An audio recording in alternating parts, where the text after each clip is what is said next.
大家好，欢迎回到 Get Podcast， 我是今天的主持人 Get 实习生阿雅。然后今天来到 Podcast 上面要分享的运动经历的人是郑浩。郑浩目前已经录取美国 TSF 亚特兰大预校了 Skill Factory， 然后他准备在8月底的时候启程到美国。那我们来请郑浩简单进行一下他的自我介绍。大家好，我是陈正浩，然后我现在17岁，然后我原本就读于台北市的开南高中，然后我接下来将前往美国就读亚特兰大预校的 Skill Factory， 然后我现在在场上打的位置是控球后卫跟得分后卫，有时候也会打小前锋。那首先我们现在聊聊，就是你跟 Get 最初步的接触，就是 ACT 的营队，对吧？然后你是在2024年的时候入选 ACT 的营队，你可以跟我们分享一下 ACT 营队的计划内容，以及你当初是怎么被选上的吗？就是因为我是第一届嘛，其实那时候 friend 就有分享说，台湾的高中生其实很多，就是可能想要去大学读书的，都从可能今年联赛打得非常的好，然后在高三的最后一年才想说，那我应该可以出去闯闯看。如果在那时候才开始找学校跟准备英文的话，就是会非常的惨啊，就是英文成绩可能都会过不了，以及就是你投简历可能都会投得太慢了。所以那时候这个计划就是帮助我们更早的开始嘛，就那时候说一定要是国3应届毕业生以下的，所以我那时候就刚好卡在第一届的，就是年龄的最大，然后就刚好去参加，就刚好有被选上。然后这段过程就是它有分好几个阶段吧，第一阶段是网络上的书面资料的审核，然后再来是第二阶段的面试，然后再来是最后一阶段的24个人的营队。因为他面试那时候分了英文单词，然后跟英文面试，跟那个中文的面试，然后反正那时候那几关我应该除了英文的那时候的口说很差以外，其他2关应该是都过得还不错，所以最后我应该是以正选进去24人名单的。然后到最后营队的时候，就是那时候我觉得我每天应该都蛮认真在练习跟上课的，然后可能我的个性也是比较活泼一点，所以我就是每天上课也是很踊跃举手发言，然后在球场上就一样就是认真的去练球。那时候最后一天一样也有一个小小的面试，然后就是他会问你一些问题，就是面试完后，我听完面试官给我的回应，我就觉得说我应该有机会上吧。惊讶的是我们那届只有选2个人，所以你从24人当中脱颖而出，成为最后的2个人。对啊。那在整个 ACT 计划当中，你印象最深刻的事情是什么？蛮印象深刻的，就是那时候就我们大家都认为营队说是就是去打球的嘛，但是我们那时候营队其实我觉得上课的比重蛮重的，就是我们一天其实只有练2小时球，然后其他时候早上在上课，然后晚上也在上课，然后那时候就上了很多很有趣的课，像什么运动防护，然后运动摄影，然后什么运动员留学。其实我觉得这些课都是可以帮助我们自己更好的去找未来可能会想要做什么样的方向，以及这个工作的内容可能是什么。然后也那时候有一个是运动员留学的课程，就是让我们真正了解 NCAA 的规则跟我们要去面对的是什么样的环境。那5天营队都会，你会说很累，但也很快乐。因为你说你之前还是在就读开南高中嘛，然后开南高中在甲组里面的名次并不是特别突出，那你觉得你自己在开南高中读书打球的过程中有什么收获，或者是有什么挑战？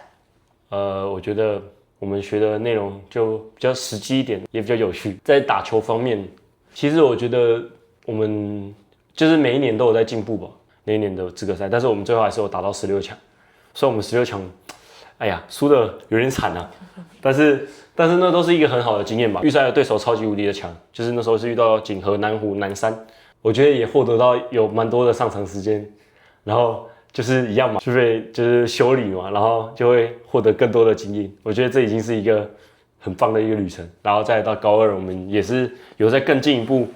打到12强。就是有获得到上场时间，然后有足够的空间去发挥。但是小时候第一次看到 HBL 的梦想就是想要打进小巨蛋或打进去到新庄体育馆。然后像我高2这一年就差一点点，然后虽然蛮可惜的，但我觉得或许这也是人生的一种挑战吧。就是虽然我不觉得我以后一定会很成功，但是我觉得在成长的过程中一定会遇到很多困难。像大谷翔平，他在高中的时候也没有经过甲子园了，不是说我会变大谷翔平啊，只是说就是希望我可以模仿他的那种精神跟那种态度吧。因为前面有提到嘛，你并不是属于甲组前几名的学生，所以在这样的背景之下，你觉得对于你申请要去美国打球有什么困难？我觉得就是第一是曝光度比较少，所以可能有转播的比赛不会那么多，所以因为你去美国你要剪 highlight 跟给全场影片给教练，所以其实在给这个东西的时候会有一点点小困难。然后我觉得第二个是会比较难参加到一些国际的营队吧，就是如果在一些比较小的学校，就是会比较难进到国家队，这就会导致你的一样就是简历上会少了比较多东西。那有些人可能会因为你不是甲组前几名的学校而质疑你的球技，认为你可能没有资格，凭什么可以去美国打球呢？那面对这样的质疑，你会怎么回应，或者你会怎么思考？我觉得这种话难免的嘛。我觉得好像也蛮多人都说啊，他这样可能亚洲人出去都没办法啊，然后他身材不够啊，然后他可能球技有什么缺陷，但是其实还是有很多学生也可能在外面也是打得非常好，但也有失败也有成功。虽然我不确定我自己会是失败还是成功那个，但是我是想往成功那个地方的方向走嘛。但是我觉得有时候不一定事情可能都会是准备好的时候出去。我觉得没有人是完全准备好，你只能尽你的本分，做到最大的努力，然后出去。我觉得要怎么去回应他的话，当然就是更努力在那边练球啊，然后能想办法要打出点什么东西，然后未来能进到不管是职业国家队，这就是一个最好的回应。虽然我也不确定我2年后会怎么样，但是就接着看吧。为什么你决定就是高中的时候就要提前去美国打球，而不是等到大学的时候才申请？一个是因为我去年去美国练球，然后其实我就发现，我觉得会在那里遇到的对手，就是在跟台湾遇到的会是非常不一样的。然后第二个是，如果我大学才出去的话，我可能会适应的没有那么好嘛。但就是让我有更多的时间去适应那边的，就是语言文化、打球的方式，跟在那边会遇到的对手啊，就反正就是提前的适应那边的打法吧，然后跟适应那种你可能切进去就是没办法上来要抛投，或者是你一定要用一些特别的方式把球用进去。像我在台湾可能就是身材偏好一点点的那群人，就是毕竟我身高应该也算快190，这样也算身材比较好的那群人。但我在美国那边可能什么都不是，这也是我为什么决定，就是我觉得就是提前去适应，然后提前曝光，让我能达到我最后的目标啊。OK， 在这么多所学校当中，你觉得你选择 TSF 的原因是什么？因为去年有入选长乐杯嘛，然后在长乐杯的时候TSF 这几年都会来台湾打长乐杯，但是那时候就跟这个教练有认识嘛，然后那时候其实去年去完美国后，就开始在想说是不是可以去国外打球，然后那时候其实有几间对我有兴趣的学校嘛，就是有去申请丢个 highlight 给人家，然后但是我那时候就问 Frank 跟 Ronnie 说，可不可以我自己去问问看 TSF 教练那边，因为他那时候他有跟我说可以。好，那你觉得你在就读 TSF 的这段期间当中，你会有什么样的收获，或者是会遇到什么样的困难？我觉得收获就是像我前面说的嘛 ，TSF 有好几个就后卫的学长都蛮厉害的吧，像是车优成，所以我觉得 TSF 往年就是他们的后卫都蛮厉害的吧。你期待在 TSF 也被培养成像学长那样子优秀的后卫？对，反正就是希望能变成一个好一点后卫嘛。然后困难的部分就是学业跟场上的互动，就是都要开始用全英文。毕竟我在台湾就是都用中文在对话，但是当东西全部换成英文的时候，就是我觉得要适应也会需要点时间。然后再就是球技，就像刚才说的，会遇到各种不一样的人，就是如果快速的去适应他们的打法，跟遇到不同的人要怎么去打球，那个就是需要点时间去适应。在确定录取 TSF 以后，你做了哪些准备？到进学校以前，这段时间你做了些什么？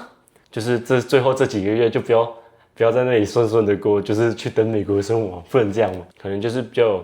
有针对性的去解决我一些问题，像是我是一个投篮没有那么好的人，就是想办法多练投篮嘛。然后我有去问教练说，如果我想要变成轮替的球员的话，那我需要什么东西？所以就是最主要就是在这些方面，然后其他的训练就是一样跟着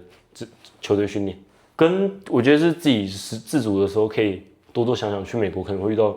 什么样的情况，然后去练一些对应的技术。然后在英文的方面就是，我应该有多看一点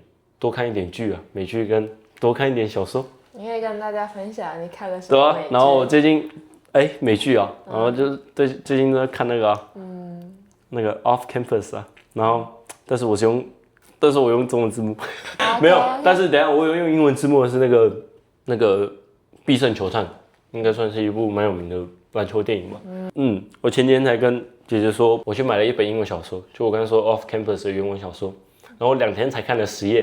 就知道那个读英文小说是一件非常困难的事情啊。好，在读 TSF 的期间，你有什么样的目标？目标哦，好，我觉得是第一年的目标是，就是可能就是从小事情做起嘛，取得教练的信任，然后能进到轮替名单，然后甚至是先发5人。哦，你第一年就想要先发5人，那你第2年怎么办？没有嘛，这是目标嘛。我们当有梦想的人。对，要当有梦想的人嘛。他就是想办法挤进轮替名单，然后我觉得是自己一样，就是希望能把适应的时间缩短一点，就是希望能在前1-2个月就要赶快适应那边的文化，或者是跟队友的相处，甚至是打球的东西，然后也是课业也要，未来想要申请大学嘛，还是要把课业跟 GPA 顾好，这就是我自己对第一年的目标。那第2年呢？然后还有第2年的，就是那个第1年尾端，就是在赛季结束后，通常美国都会有 AAU 嘛。我希望我还是能去一个蛮不错的球队，可以打得到球，然后因为应该也算是我最后一届 AAU，然后希望能在 AAU 上面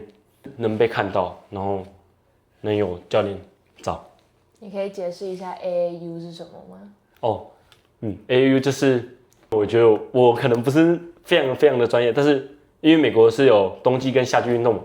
然后篮球其实是冬季运动，但是在夏季的时候，因为没有校队比赛了，所以他们就是全员要去打比赛，但是没有校队，所以他们就会去外面的找球队打。也因为这样，所以就会有很多品牌愿意创办了比赛，然后这些比赛统称都叫做 AAU， 但是不同品牌的 AAU 都有不同的名称，但是就是非常多。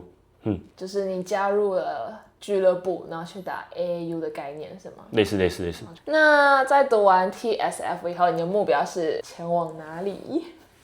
我觉得学校这种太难说了，因为你根本就不知道哪个教练会给你 offer， 然后什么。但是我希望的是自己能拿到 D2 或 D1 的奖学金嘛。全额奖学金。对，全额奖学金啊。这是目标。毕竟要达到这个目标来说，就已经非常非常的困难。所以这是就是打完 TSF 后的目标。然后当然就是后面希望可以运用转学去转到更好一点的学校，一样是能拿到全额奖学金。就是我觉得比较理想中的模样吧。我也不知道未来会怎么样，当然就是尽自己的所能，就是能把该练的技能练出来，然后该有的态度跟从小事情做起，然后从防守做起，让取得教练的信任，慢慢打出成绩。我觉得打出成绩后，你才会有学校的邀约嘛，不然如果你谁都不是，那为什么别人要邀约你呢？读完大学以后，你觉得你的未来发展是希望往哪里？虽然有点小困难了，但是梦想。对，梦想，这是梦想的，就是能去 CBA 或 B League 打，就是 CBA 中国的职业篮球联赛跟 B League 日本的篮球联赛。当然这都是梦想嘛，就是哪里有职业机会我就去哪里，因为我觉得我未来还是想要打职业篮球的，我觉得应该有机会了。我们最开始的时候有提到，就是促使你去美国打球念书的计划是 ACT 嘛？那这个计划到今年已经第3届了，那你会给学弟妹建议去参加 ACT 吗？我建议啊，就是如果你真的是想要去美国大学打球的话，我觉得极度建议你先来参加，就是看你有没有那个机会跟那个去被选到，然后因为后面就是我觉得你3年内，因为3年说短不短，说长不长嘛，就是你3年内如果更有目标性的去把你如何达到你想要拿到全额奖学金这个目标，就是如果把它拆解，然后就是 ACT 可能会帮助你很多吧，就是不管从更早的开始准备英文，然后让你知道 GPA 的重要性，然后跟你去美国大学，可能就是你会打什么样的那个，然后你应该练什么样的技能，然后跟个人履历的准备，然后还有 highlight 比赛影片的收集，然后这些都是你需要提前时间去做的，就是我觉得还是比较不建议就是太晚开始做，如果有机会的话，还是可以早一点出国，我觉得也是一个很好的选择吧。如果有那个机会跟家庭条件在的话，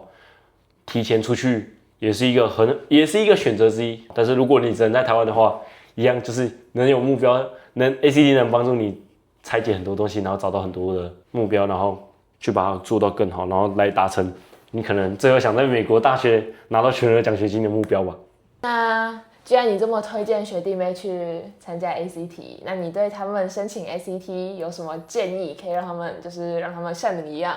充满自信的被录取？我也没有充满自信，我那时候前几天都很惊啊，我那时候只有到最后一天，我才稍微觉得自己会录取一下。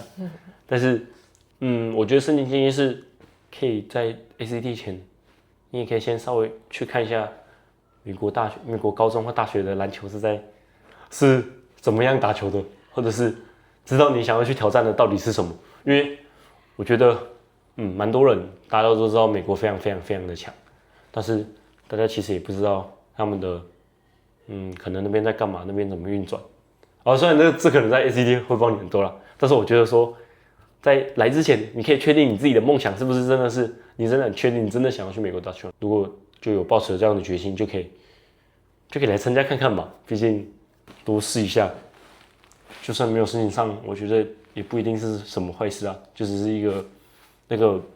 一样是经历嘛，反正对啊。你现在已经确定申请上了美国的学校，可以在美国的校园当中打球。那对未来如果也想要去美国打球的学弟妹，你会给他们什么建议？但是我觉得，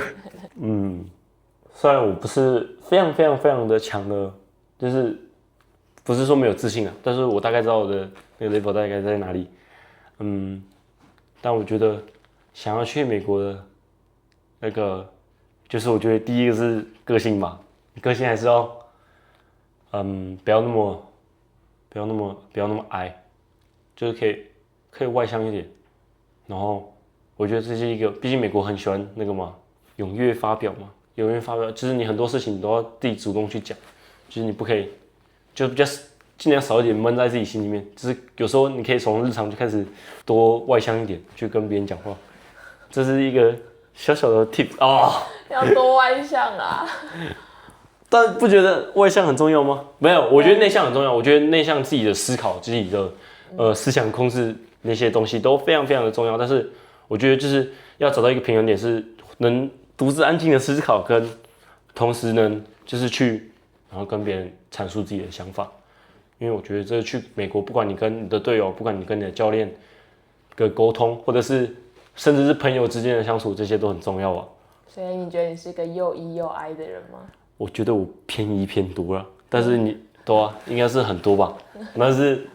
但是要我安静的时候，我还是安静的下来的那种。应该啦，应该。我认识你的这3天，你嘴巴从来没有停下来过。但是我还是会有很吵跟很安静的时候。